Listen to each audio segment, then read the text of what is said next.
তাহলে পশ্চিমা আগ্রাসনের শিকার হয়ে মুসলিম দেশগুলো একটার পর একটা ধ্বংস হয়ে যাচ্ছে। আমরা দেখলাম একই সাথে কয়েকটা দেশে একযোগে আক্রমণ হয়েছে। তো মুসলিম বিশ্ব কিভাবে ধ্বংস হয়ে যাবে? তারা কি বাঁচবে না? না, এটার একটা সমাধান আপনি বললেন যে একের পর এক পশ্চিমা আগ্রাসী বা মানে ইঙ্গো মার্কিন যৌথ হামলা অথবা ইসরায়েল আমেরিকার যৌথ আক্রমণে একটার পর একটা মুসলমান দেশ ধ্বংস হয়ে যাচ্ছে। অভ্যন্তরীণভাবে নিজেদের ভেতরে তারা মারামারি লাগিয়ে দিয়ে সরকারি দল বিরোধী দল আমাদেরকে দুর্বল করে দিয়েছে। তাহলে কি মুসলমান ধ্বংস হয়ে যাবে? এর থেকে মুক্তির উপায় কি আপনি বলেছেন?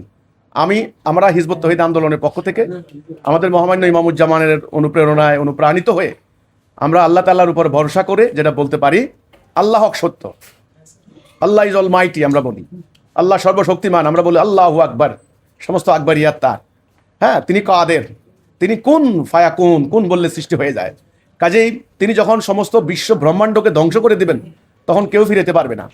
তো এই অসীম ক্ষমতার অধিকারী আল্লাহ সুবহানাহু ওয়া তাআলা তিনি রক্ষা করবেন। আমাদেরকে মুসলমানদেরকে পরাভূত করার শক্তি কারো নাই। সত্যের বাতি কেউ নিভাতে পারে না। শর্ত আছে, শর্ত আছে। নাম্বার ওয়ান, তাওহীদের উপরে পুরো উম্মাহ ঐক্যবদ্ধ হতে হবে। এক নাম্বার শর্ত। শর্ত পূরণ করবেন না, আপনার তাওহীদ মানবেন না, ঈমান আনবেন না, আপনারা ব্রিটিশের আইনে রাষ্ট্র চালাবেন, শিরিক কুফর করবেন, আল্লাহ সাহায্য হবে না। এক নাম্বার, তওবা করে ইস্তেগফার করে। তওবা করেছেন বাবা আদম, রব্বানা জালামনা আনফুসানা ওয়া ইল্লাম তাগফির লানা ওয়া তারহামনা লানাকুনান্না মিনাল খাসিরিন। এক নাম্বার তওবা করতে হবে যে আল্লাহ আমরা ভুল করেছি, আমরা এতদিন পাশ্চাত্য জীবন ব্যবস্থা মেনে নিয়ে শিরিক করেছি, কুফর করেছি, ওদের দেওয়া অর্থনীতি মেনেছি, আর মানবো না, আর সুদ খাবো না, তোমার দেওয়া আইন দিয়ে বিচার করব, তোমার হুকুমের আনুগত্য করব। এক নাম্বার, পুরো উম্মাহ তাওহীদের উপরে ইস্পাতের মতো ঐক্যবদ্ধ হতে হবে।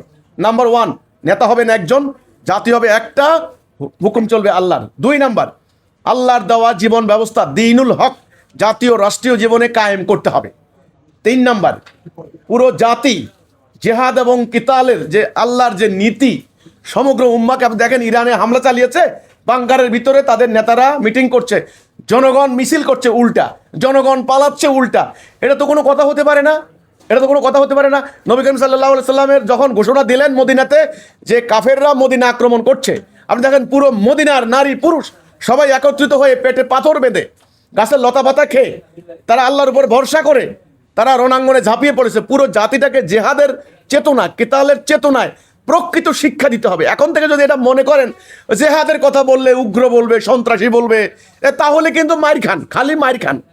ওরা ঠিকই যুদ্ধ করে, আর আপনি ইসলামের যুদ্ধনীতির কথা বলতে গেলে এটা মানবতার কথা, এটা সাম্যের কথা, এটা আত্মনিয়ন্ত্রণের অধিকার, সেলফ ডিটারমিনেশন যাকে বলা হয়। আমি আমার নিজের, আমার জান মাল ইজ্জত আবরু, আমার খনিজ সম্পদ, আমার এরিয়া, আমার মাটি, আমার সমস্ত রক্ষা করব, আমার নারী শিশুর জীবন রক্ষা করে। দেখেন ইরানে হামলা করে আমি পরে খবর পাইলাম, প্রথমে শুনলাম 51টা, পরে শুনলাম 105টা বাচ্চা, 105 ছোট ছোট বাচ্চা এদেরকে হত্যা করেছে বোমার আঘাতে ইসরায়েল। এটা কি মানুষ?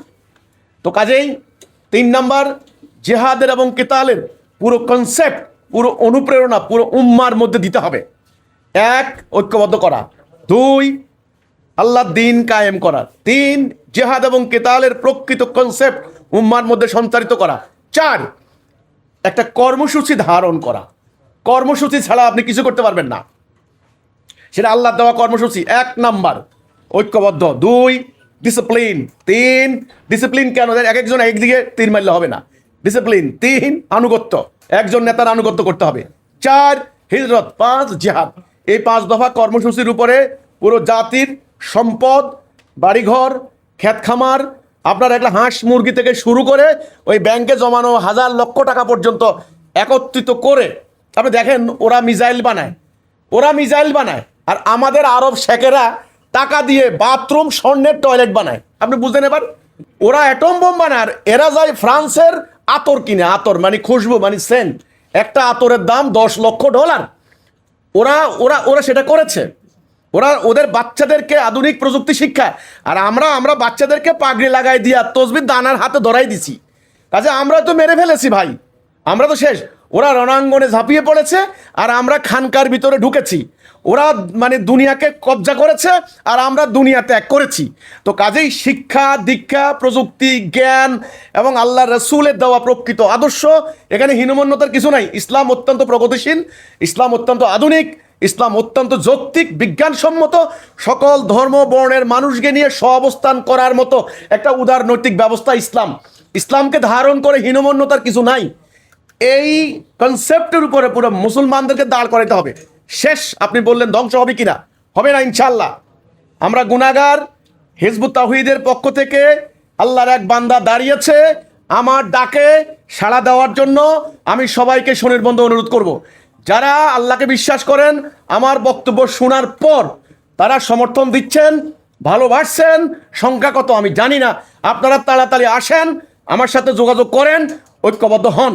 ইনশাআল্লাহ আল্লাহর উপর ভরসা রেখে বলতে পারি ইরান ধ্বংস করতে পারে, সিরিয়া ধ্বংস করতে পারে, কোনো শক্তি নাই বাংলার মাটিতে কোনো ক্ষতি করতে পারে, কারণ মোমেনদেরকে সাহায্য করবেন আল্লাহ। এই মোমেনদেরকে নিয়ে একটা শক্তিশালী জাতিসত্তা তৈরি করতে চাই, সেই উদ্যোগে আমি মাঠে নেমেছি। আসেন, আমার সাথে যোগাযোগ করেন। আপনি বলেছেন যে এভাবে মুসলমানরা ধ্বংস হয়ে যাবে, ইনশাআল্লাহ এভাবে মুসলমানরা ধ্বংস হবে না। আল্লাহ সত্য হক, আল্লাহর বিজয় নিশ্চিত। আল্লাহ বলছেন ওয়ালা তাহিনু ওয়ালা তাহজানু ওয়া আনতুমুল আ'লাউনা ইন কুনতুম মুমিনিন। তুমি হতাশ হয়ো না, তুমি নিরাশ হয়ো না, তুমি বিজয়ী হবে যদি মুমিন হও।